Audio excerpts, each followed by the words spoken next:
예수께서 홀로 계실 때에 함께한 사람들이 12제자와 더불어 그 비유들에 대하여 물으니 이르시되 하나님 나라의 비밀을 너희에게는 주었으나 외인에게는 모든 것을 비유로 하나니 이는 그들로 보기는 보아도 알지 못하며 듣기는 들어도 깨닫지 못하게 하여 돌이켜 죄의 사함을 얻지 못하게 하려 함이라 하시고 또 이르시되 너희가 이 비유를 알지 못할진대 어떻게 모든 비유를 알겠느냐.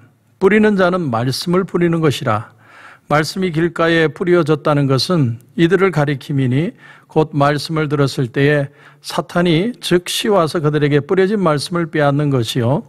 또 이와 같이 돌밭에 뿌려졌다는 것은 이들을 가리킴이니 곧 말씀을 들을 때에 즉시 기쁨으로 받으나 그 속에 뿌리가 없어 잠깐 견디다가 말씀으로 인하여 환난이나 박해가 일어나는 때에는 곧 넘어지는 자요. 또 어떤 이는 가시떨기에 뿌려진 자니 이들은 말씀을 듣기는 하되 세상의 염려와 재물의 유혹과 기타 욕심이 들어와 말씀을 막아 결실하지 못하게 되는 자요. 좋은 땅에 뿌려졌다는 것은 곧 말씀을 듣고 받아 30배나 60배나 100배의 결실을 하는 자니라. 아멘. 오늘 10절 말씀에 보면 예수께서 홀로 계실 때에 함께한 사람들이 12제자와 더불어 그 비유에 대하여 물으니 12제자뿐만 아니라 많은 사람들이 예수님을 추종했다라는 사실을 여기서 발견할 수 있고 또 하나는 뭐냐면 무언가 예수님이 말씀을 주셨는데 그게 완전히 이해되지 않아서 또 질문을 한다는 걸 발견합니다. 그 질문이 뭐예요? 바로 씨 뿌리는 비유죠. 우선 씨를 뿌리는데 우리는 이런 질문부터 할 수 있습니다. 의문을 가질 수 있는 게 씨를 뿌리는데 어떻게 옥토에만 떨어지지 다른 데도 떨어질 수 있는가? 그런데 이건 여러분 팔레스타인의 그 씨 뿌리는 문화를 이해를 하면 알 수 있습니다.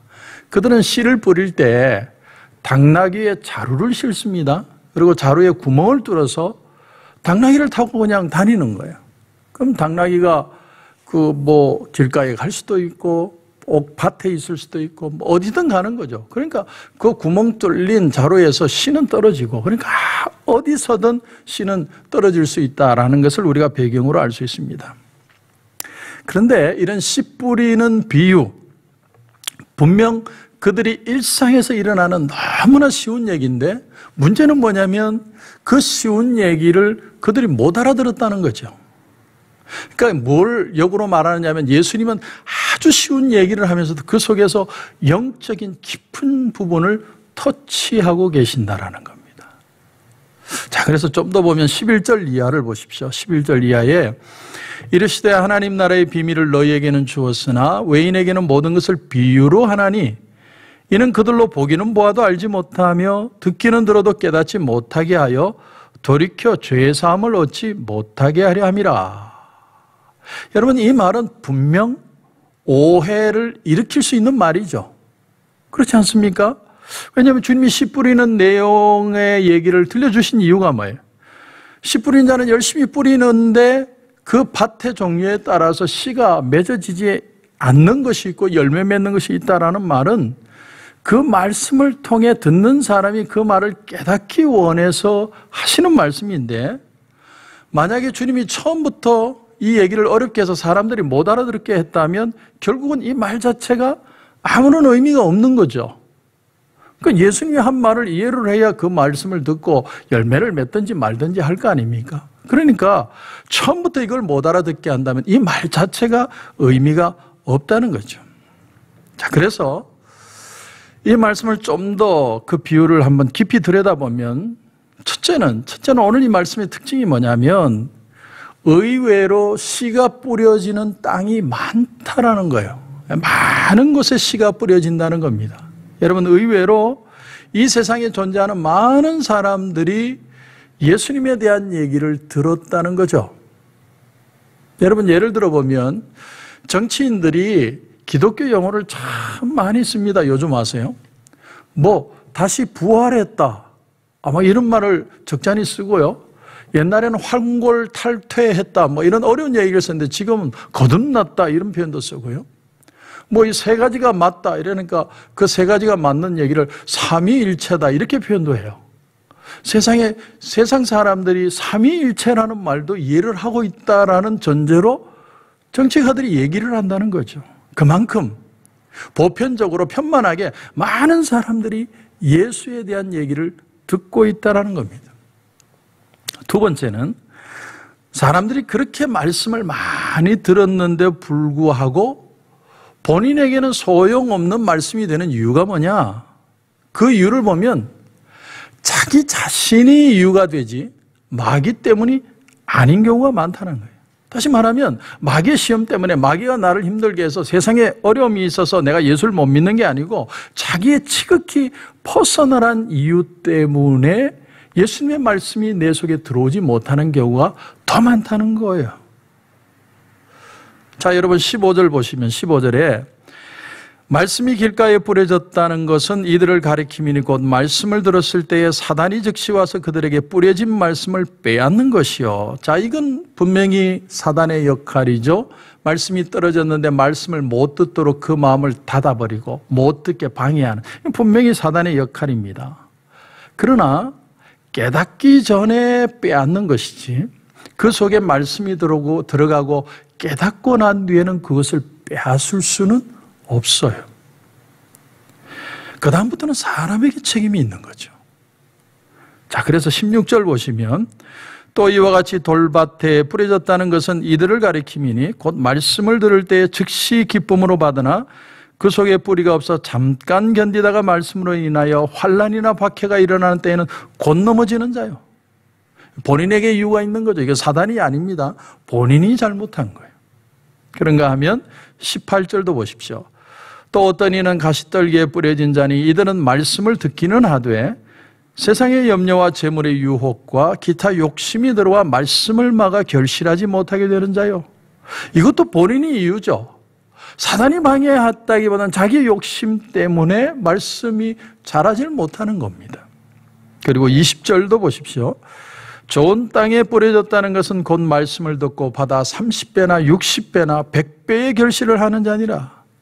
이것도 본인이 그렇게 하는 것이지 마귀가 내버려 두니까 뭐 너무나 평화로운 때가 되니까 자기가 좋은 열매를 맺은 게 아니라 본인이 애를 쓰고 수고해서 열매를 맺는 겁니다. 그러니까 다시 말하면 열매를 맺지 못하는 이유도 본인에게 있고 열매를 많이 맺는 이유도 본인에게 있는 겁니다. 그러니까 사람 자신의 책임을 간과해서는 안 된다는 것이죠.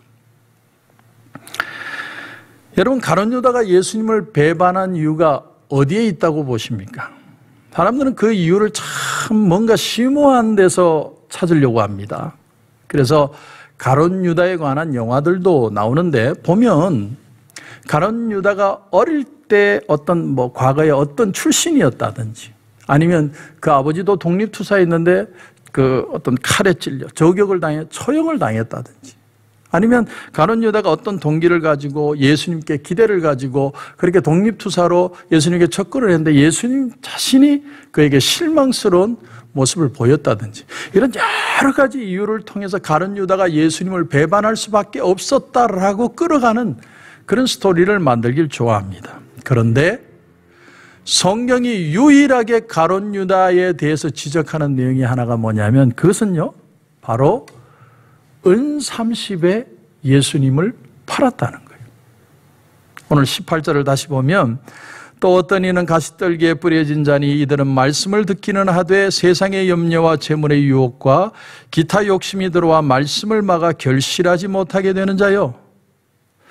그러니까 은 30이라는 욕심에 예수님을 팔았다는 거예요. 그 외에는 이유가 없습니다.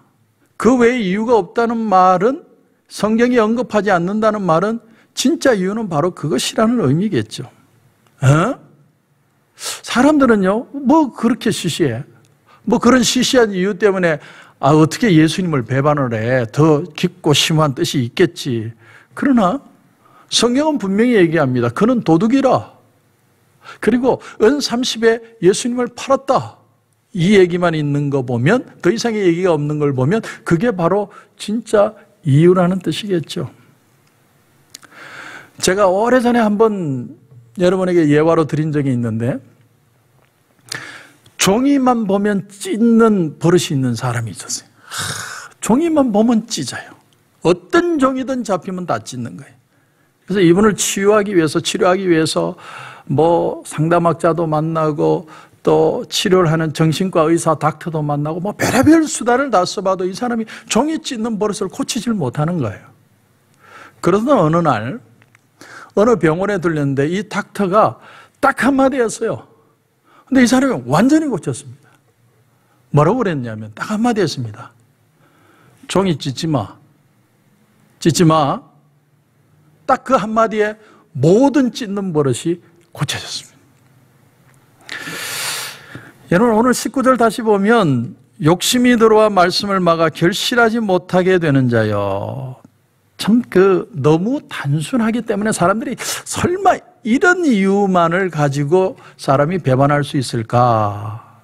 그렇게 생각할 수 있지만 예수님은 그러나 그 이상을 말씀하지 않습니다. 그렇기 때문에 사람이 의외로 싱겁고 하찮은 진부한 이유 때문에 열매를 맺지 못한다는 거예요. 그 외에 예외가 있을 수는 있죠. 그러나 대다수의 경우는 정말 하찮은 이유 때문에 사람이 더 이상 성장하지 못하는 거죠. 제가 일전에도 한국에서 나온 기사를 본 적이 있는데 한국의 어느 마트에서 그 마트 직원이 500원이 모자란다고 그 500원 더 달라고 얘기한 게 기분 나쁘다고 그 마트 직원이 도망가는데 끝까지 쫓아가서 때려서 죽였어요.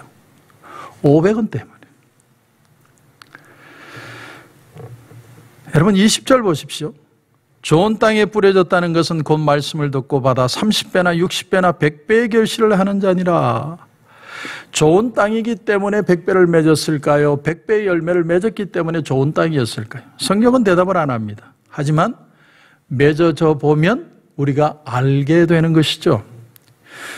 그러므로 사람들이 이해할 수 없도록 비유로 말씀하셨다는 건 그렇게 그런 의도를 가지고 예수님이 처음부터 그들에게 접근했다는 말이 아니라 씨는 이미 뿌려졌고 말씀은 그들에게 들려왔는데 그 말씀이 내 말씀이 되지 못하는 이유가 뭐냐면 그 말씀을 못 알아듣는 이유가 뭐냐면 내가 내 마음속에 단순한 이유 때문에 두려움 때문에 욕심 때문에 주님의 말씀이 못 되어지는 그 안타까운 모습들을 주님이 이렇게 표현하고 계시다라는 말씀입니다. 주님의 말씀이 우리의 삶의 능력이 되려면 그 말씀을 내가 있는 그대로 단순하게 받아들여야 기적이 일어난다는 거죠. 그러나 많은 사람들이 이유를 댑니다. 합당한 논리를 제시합니다. 증거를 댑니다. 이렇게 해서 나는 예수를 못 믿습니다. 그러나 예수님은 말씀합니다. 말씀을 받아들이고 그 말씀을 내 말씀으로 붙드는 자마다 30배, 60배, 100배의 결실을 맺게 될 것이다. 모든 책임이 사실은 말씀이 들려오면 그때부터는 나에게 있다라는 거예요.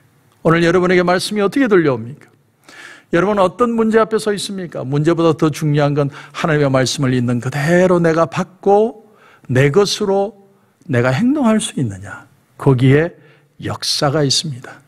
오늘 하루도 주님의 말씀을 내 말씀으로 붙들고 실천할 수 있는 귀한 축복의 하루가 되시길 주님의 이름으로 축원합니다. 기도드리겠습니다. 하나님 은혜를 감사합니다. 오늘 주님은 씨 뿌리는 비유를 통해서 말씀을 알아듣는 사람이 있고 못 알아듣는 사람이 있다고 말씀을 하십니다. 그러나 말씀을 알아듣고 못 알아듣는 것이 말에 어려움이 있는 게 아니라 우리가 그 말씀을 내 말씀으로 받고 실천할 수 있느냐에 우리의 자세에 있다는 걸 다시 한번 깨닫게 됩니다. 하나님, 우리의 삶 가운데 정말 주님의 말씀이 되게 하시고 그 말씀 붙들고 정말 30배, 60배, 100배의 열매를 맺는 신앙의 삶이 되게 하여 주시옵소서. 오늘 하루도 하나님 축복해 주실 줄 믿고 예수님의 이름으로 기도드립니다. 아멘.